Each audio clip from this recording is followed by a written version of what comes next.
This is my recipe for a seafood chowder. I'm using some local monkfish along with some smoked haddock and some Cornish clams. Start the dish by sautéing off some smoked bacon lardons. Meanwhile, chop up your veg.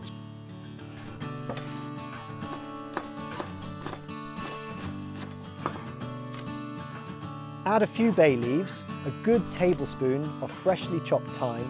Add that to the pan once your bacon has started to caramelise. Give it a good stir and allow it to cook for 2 to 3 minutes.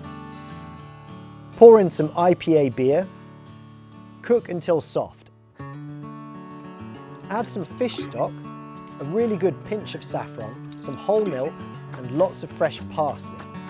Once your milk and stock come back up to temperature, add in your fish. I'm just roughly chopping a monkfish fillet, which is really great and meaty, works wonderfully in this chowder. Smoked haddock, which will flake away and impart lots of nice smoky flavour to the dish. Add your smoked haddock and your monkfish into the dish, stir, and then finish with a dollop of Cornish clotted cream, some extra chopped parsley, and finally the clams.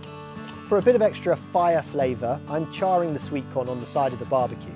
Take it off the cob and add it in with your fish. My chowder recipe is the perfect warming autumnal recipe to enjoy outside by the fire.